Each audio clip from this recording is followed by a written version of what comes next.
영하 15도의 매서운 한파가 몰아치는 한국의 겨울. 하지만 거리에는 여전히 아이스 아메리카노를 손에 들고 걸어가는 사람들이 보입니다. 두꺼운 롱패딩을 입고도 맨발에 슬리퍼를 신은 사람들이 있고, 이른 새벽부터 나와 자기 집 앞 눈을 쓸어내는 사람들이 있습니다. 핀란드 헬싱키에서 온 승무원 엘리나에게 이것은 충격적인 광경이었습니다. 추운 나라에서 태어나 추위에 익숙하다고 생각했던 그녀는 한국의 겨울 문화 앞에서 새로운 발견을 하게 됩니다. 1박 2일의 짧은 시간. 하지만 그녀가 발견한 것은 단순한 겨울 풍경이 아니었습니다. 추위를 이기는 방법이 아닌 추위와 함께 살아가는 지혜였습니다. 한국의 겨울이 품고 있는 특별한 이야기를 시작하겠습니다.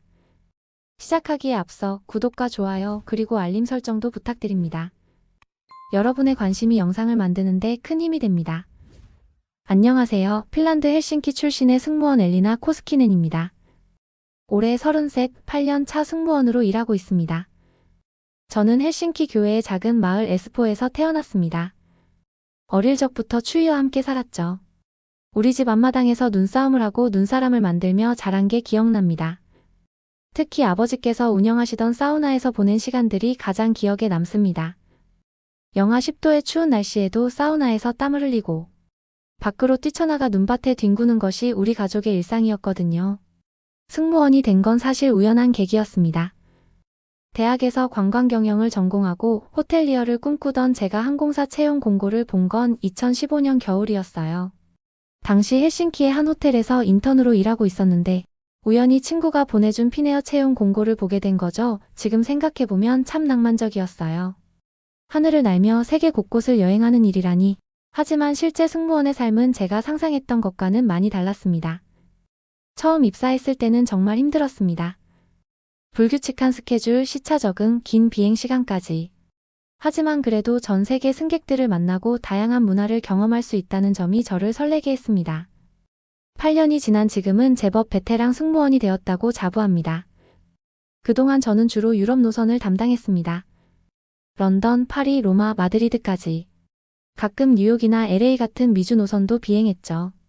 그러던 지난주 인사팀으로부터 한 통의 메일을 받았습니다. 아시아 노선 교육을 받으라는 내용이었어요.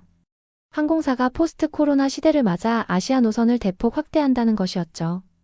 처음에는 망설였습니다. 유럽과 미주 노선에는 자신이 있었지만 아시아는 달랐으니까요. 교육 첫날 아시아 노선을 오래 담당해온 시니어 승무원들의 이야기를 들었습니다. 중국 노선의 경우 승객들이 종종 기내 규칙을 무시하고 안전벨트 착용이나 전자기기 사용 제한을 지키지 않는다고 했어요. 일본 노선은 또 달랐습니다. 겉으로는 친절하고 공손해 보이지만 불만이 있어도 직접적으로 표현하지 않아 상황 파악이 어렵다는 거였죠. 한국 노선에 대한 이야기도 들었습니다. 한국 승객들은 대부분 규칙을 잘 지키지만 한국인들은 서비스에 대한 기대치가 매우 높다는 것도 알게 되었죠. 교육이 끝나고 집으로 돌아와 유튜브에서 한국 관련 영상들을 찾아보기 시작했어요. 한국의 서비스 문화, 식사 예절, 기본적인 인사말까지 하나둘씩 배우다 보니 오히려 설레는 마음이 들기 시작했습니다. 다음 주면 제 첫 아시아 노선이 시작됩니다. 베이징을 거쳐 인천으로 가는 비행이죠. 평소 자신감 넘치던 제가 왠지 모르게 긴장됩니다. 짐을 싸면서 이것저것 준비물을 체크하는 손길이 평소보다 꼼꼼해진 것 같네요. 과연 제가 아시아 노선에서도 잘 해낼 수 있을까요? 첫 아시아 노선 헬싱키에서 베이징까지의 비행은 놀라울 정도로 순조로웠습니다. 10시간이 넘는 비행 동안 유럽 노선에서처럼 차분하고 조용한 분위기가 이어졌죠. 하지만 베이징에서 인천으로 가는 짧은 비행에서 제가 겪은 일은 아시아 노선의 현실을 직접 체험하게 해주었습니다. 베이징 공항에 도착하자마자 느껴지는 분위기가 달랐어요. 게이트 앞은 이미 탑승을 기다리는 승객들로 북적거렸고 이전에는 들어보지 못한 중국어와 한국어가 뒤섞여 들려왔습니다. 저는 평소처럼 미소를 지으며 탑승객들을 맞이했습니다. 문제는 탑승이 시작되면서부터였어요. 한 중국인 가족이 좌석을 두고 실랑이를 벌이기 시작했습니다. 4명의 가족이었는데 서로 떨어진 자리를 배정받았다며 다른 승객들의 자리를 무단으로 차지하려 했던 겁니다. 저희 동료 승무원이 중국어로 설명을 하려 했지만 그들은 들으려 하지도 않았어요. 우리는 가족이에요. 함께 앉아야 해요. 중국인 아버지로 보이는 분이 거친 영어로 외쳤습니다. 그의 목소리에는 짜증이 가득했고 주변 승객들은 불편한 기색이 역력했어요. 교육 시간에 들었던 내용이 현실이 되는 순간이었죠. 객실 관리자인 마리아가 상황을 해결하려 나섰습니다. 그녀는 15년차 베테랑으로 아시아 노선에서만 10년을 비행했다고 합니다. 마리아는 차분하게 승객들에게 말했습니다. 죄송하지만 현재 비행기가 거의 만석이라 좌석 변경이 쉽지 않습니다.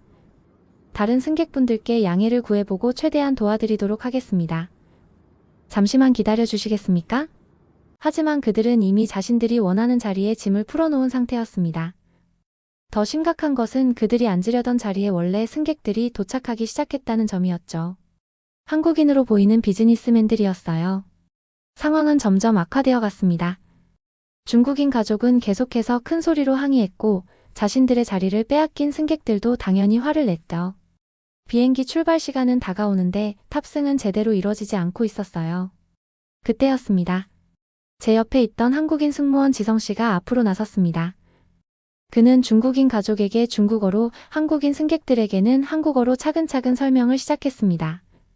선생님, 지금은 탑승 마감 시간이 임박해서 모든 승객분들의 정시 출발에 차질이 생길 수 있습니다. 먼저 정해진 좌석에 앉아주시면 저희가 주변 승객분들과 상의해서 최선의 방법을 찾아보도록 하겠습니다. 놀랍게도 지성 씨의 설명을 들은 후 상황이 조금씩 진정되기 시작했습니다. 항공안전이라는 키워드가 승객들의 마음을 움직인 것 같았습니다. 중국인 가족은 마지못해 자신들의 원래 좌석으로 돌아갔고 한국인 승객들도 더 이상 불만을 표시하지 않았습니다. 이륙 후 약속대로 저희는 다른 승객들의 협조를 얻어 중국인 가족이 함께 앉을 수 있도록 자리를 마련해 주었습니다. 그들은 마침내 만족한 듯 보였고 심지어 저희에게 감사 인사까지 했어요. 기내 서비스가 시작되고 나서 지성 씨가 제게 귀띔을 해주었습니다. 때로는 정시 출발이라는 키워드가 상황을 진정시키는데 도움이 돼요. 다른 승객들도 일정이 있으니까요. 그리고 이런 상황에서는 단호하면서도 문제 해결의 여지를 남겨두는 게 중요해요. 지성 씨의 말에 저는 깊이 공감했습니다. 단순히 규정을 설명하는 것보다 승객들이 수긍할 수 있는 이유를 제시하는 것이 더 효과적이었던 거죠. 이것이 바로 제가 아시아 노선에서 배운 첫 번째 교훈이었어요. 비행이 절반쯤 지났을 때 또 다른 상황이 발생했습니다. 아까 그 중국인 가족의 아이들이 좌석 벨트 착용 지시를 무시하고 계속 돌아다니는 것이었습니다. 기류가 불안정한 구간이었기에 이대로 두면 위험할 수 있었죠. 이번에는 제가 먼저 나서서 말했습니다. 지성 씨에게 배운 대로 단순히 규정을 이야기하는 대신 이해할 수 있는 설명을 하려 노력했습니다. 아이들이 다치면 안 되잖아요. 지금 구름이 많아서 비행기가 조금 흔들릴 수 있습니다. 저의 설명에 어머니가 고개를 끄덕였고 마침내 아이들을 자리에 앉힐 수 있었어요. 그제서야 저는 안도의 한숨을 쉴 수 있었습니다. 인천에 도착하기 직전 그 중국인 가족의 아버지가 제게 말을 걸어왔습니다. 처음에는 화가 났었는데 당신들이 우리 가족을 배려해준 것에 감사합니다. 미안해요. 그의 말에 저는 따뜻한 미소로 답했습니다. 비록 시작은 좋지 않았지만 결국에는 서로를 이해하고 존중하는 방향으로 상황이 마무리된 것이죠. 인천공항에 착륙하면서 저는 생각했습니다. 아시아 노선은 분명 유럽이나 미주 노선과는 다른 도전과 어려움이 있을 것입니다. 하지만 오늘 같은 경험이 쌓이다 보면 저도 지성 씨나 마리아처럼 능숙하게 상황을 대처할 수 있게 되지 않을까요? 이제 곧 1박 2일의 한국 체류가 시작됩니다. 과연 제가 한국에서는 어떤 경험을 하게 될지 기대 반 걱정 반의 마음으로 비행기 문이 열리기를 기다렸습니다. 인천국제공항에 도착한 순간부터 저는 충격의 연속이었습니다. 수많은 공항을 다녀봤지만 이런 곳은 처음이었죠. 마치 미래도시에 온 것 같았어요.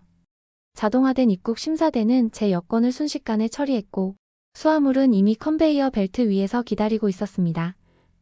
놀라운 것은 그것뿐만이 아니었어요. 영하 15도의 한파주의보가 발령된 상황이었는데 공항 직원 중 일부는 반팔 차림이었습니다. 처음에는 실내여서 그런가 했는데 밖으로 나가는 길에도 반팔을 입은 사람들이 보였어요. 핀란드에서라면 상상도 할 수 없는 광경이었죠. 호텔로 가는 길 공항철도를 타면서 또 한 번 놀랐습니다. 차량 내부는 놀라울 정도로 깨끗했고 와이파이는 물론 스마트폰 충전기까지 갖춰져 있었어요. 무엇보다 충격적이었던 건 실내 온도였습니다. 핀란드였다면 절대 이렇게 따뜻하게 난방을 틀지 않았을 텐데 이곳에서는 반팔을 입어도 될 만큼 따뜻했습니다. 기차가 서울로 향하는 동안 창밖 풍경에 넋을 잃었습니다. 회색빛 도시일 것이라 예상했던 것과 달리 눈부신 네온사인과 화려한 간판들이 도시를 수놓고 있었습니다. 특히 인상적이었던 건 한강이었어요. 얼어붙은 강물 위로 수많은 다리가 놓여 있고 그 위로 끝없이 이어지는 차들의 행렬은 마치 빛의 리본 같았습니다. 서울역에 도착해서 지하철로 갈아탔습니다. 그리고 또다시 놀랄 수밖에 없었어요. 지하철역은 마치 지하도시와 같았습니다. 깔끔한 승강장, 스크린도어, 실시간으로 열차 도착 시간을 알려주는 전광판까지. 정말 놀라웠던 건 교통카드 시스템이었어요. 핀란드에서도 교통카드를 사용하지만 이렇게 편리하진 않았거든요. 지하철 안에서 보는 풍경도 특별했습니다. 대부분의 사람들이 스마트폰을 보고 있었는데 그들이 보는 콘텐츠의 화질이 놀라울 정도로 선명했습니다.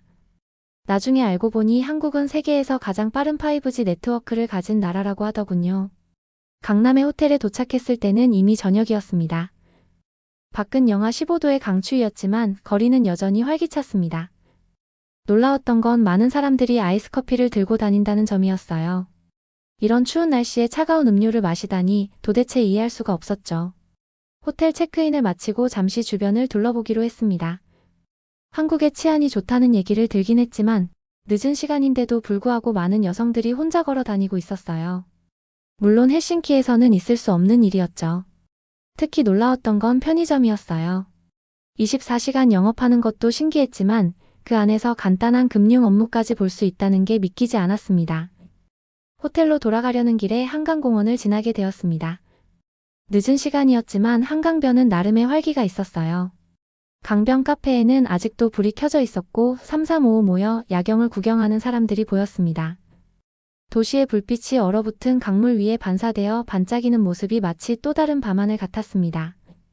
특히 멀리 보이는 63빌딩의 금빛 불빛이 인상적이었습니다. 돌아오는 길에 한 카페에 들렀어요. 밤 11시가 넘은 시간인데도 카페는 사람들로 가득했고 대부분이 아이스 아메리카노를 마시고 있었습니다. 저도 용기를 내어 아이스 아메리카노를 주문했어요. 그리고 이상한 경험을 했습니다. 따뜻한 실내에서 차가운 음료를 마시니 오히려 상쾌하고 기분이 좋아지는 것이었어요. 창밖으로는 여전히 눈이 내리고 있었습니다. 하지만 이제는 그 추위가 처음과는 다르게 느껴졌어요. 이곳의 겨울은 핀란드의 겨울과는 전혀 다른 것이었어요. 사람들은 추위와 싸우는 대신 그것을 즐기고 있었습니다. 24시간 잠들지 않는 도시의 열기는 한겨울의 추위마저 녹여버리는 것만 같았습니다. 다음날 아침 일찍 호텔 조식을 먹으러 가는 길이었습니다. 영하 13도까지 떨어진 기온 때문에 저는 두꺼운 점퍼를 입고 서둘러 걸음을 옮기고 있었습니다. 그런데 제 앞에서 걸어가던 여성이 눈길을 끌었어요. 그녀는 무릎까지 오는 검은색 롱패딩을 입고 있었는데 발에는 맨살에 슬리퍼를 신고 있었던 것입니다. 처음에는 분명 제가 잘못 봤을 거라 생각했어요. 하지만 호텔 레스토랑에 들어서자 비슷한 차림의 사람들이 더 있다는 것을 발견했습니다. 상의는 패딩을 걸치고 있었는데 발만큼은 맨살에 슬리퍼를 신은 사람들이 여럿 있었습니다. 아침 식사를 하면서 옆자리에 앉은 한국인 부부와 이야기를 나누게 되었습니다. 제가 한국의 겨울 패션에 대한 궁금증을 이야기하자 남편분이 웃으며 설명해 주셨어요. 우리나라는 실내 난방이 잘 되어 있어서 밖에서만 두꺼운 옷이 필요해요. 그래서 밖에서는 롱패딩을 입고 실내에 들어오면 바로 벗는 게 일상이 됐죠. 요즘은 거의 모든 사람이 롱패딩 하나쯤은 가지고 있을 거예요. 부인분도 거들어 주셨습니다. 실내 바닥이 따뜻해서 슬리퍼 신어도 전혀 안 춥답니다. 우리나라는 온돌 문화가 있어서 바닥부터 따뜻하거든요. 아침 식사를 마치고 동료 승무원들과 함께 명동으로 향했습니다. 거리에는 이미 많은 사람들로 붐볐는데 재미있는 점을 발견했습니다. 거의 모든 사람들이 검은색 롱패딩을 입고 있어서 마치 공식 유니폼 같았어요. 한 의류 매장에 들어가 보니 롱패딩 코너가 매장의 절반을 차지하고 있었습니다. 점원의 설명으로는 요즘은 브랜드보다 보온성과 실용성을 중시하는 편이라고 했습니다. 특히 무릎을 덮는 길이가 인기라고 하더군요. 저도 하나 입어보았는데 놀라울 정도로 가볍고 따뜻했습니다. 명동에서 쇼핑을 마친 후 우리 크루 동료들과 함께 찜질방으로 향했습니다. 스웨덴 출신의 마리아, 덴마크의 소피아, 그리고 저까지 북유럽 승무원들은 모두 사우나 문화가 있는 나라 출신이었기에 한국의 찜질방을 궁금해했습니다. 안으로 들어서자 우리가 알지 못했던 놀라운 세상이 펼쳐졌습니다. 처음에는 이곳이 우리 핀란드의 사우나와 비슷할 거라고 생각했지만 안으로 들어갈수록 완전히 다른 문화라는 것을 깨달았습니다. 우선 규모부터가 달랐어요. 우리의 사우나가 한 가정의 작은 방 정도 크기라면 이곳은 마치 작은 마을 같았습니다. 탈의실에서는 작은 해프닝이 있었어요. 마리아가 자신의 수영복을 입으려다가 찜질복을 입어야 한다는 것을 알고 당황했죠.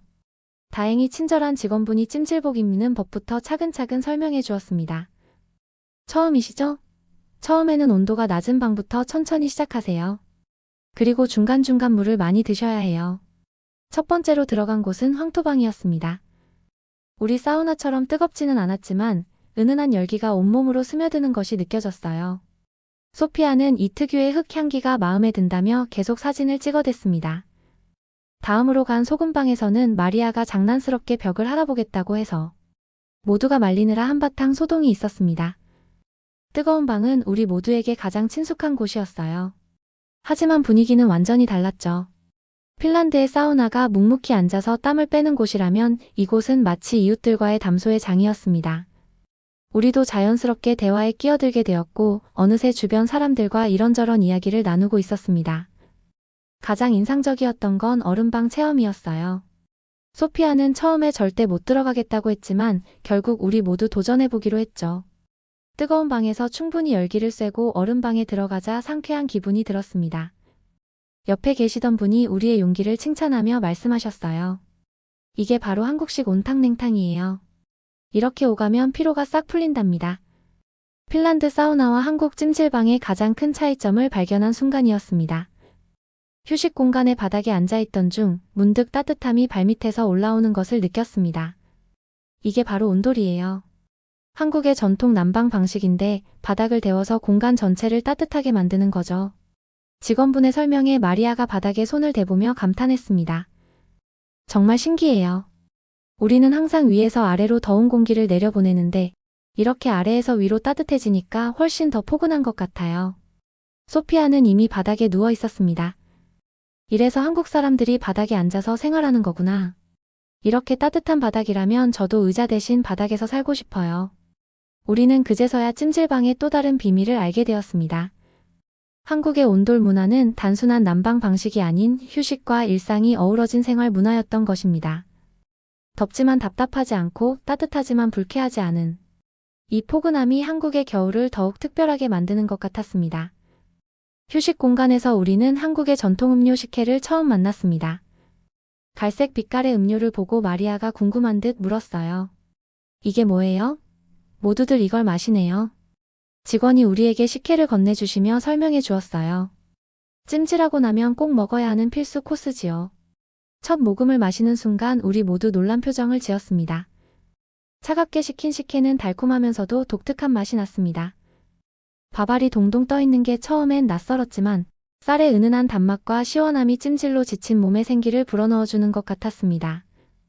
소피아는 연신 감탄사를 내뱉으며 벌써 2병째를 마시고 있었죠. 삶은 계란도 특별했어요. 겉은 까맣고 속은 노르스름한 이 계란은 일반 삶은 계란과는 달랐습니다. 껍질을 깨자 구수한 향이 났고 반숙으로 삶아진 노른자는 찜질방의 열기로 살짝 데워져 더욱 부드러웠어요.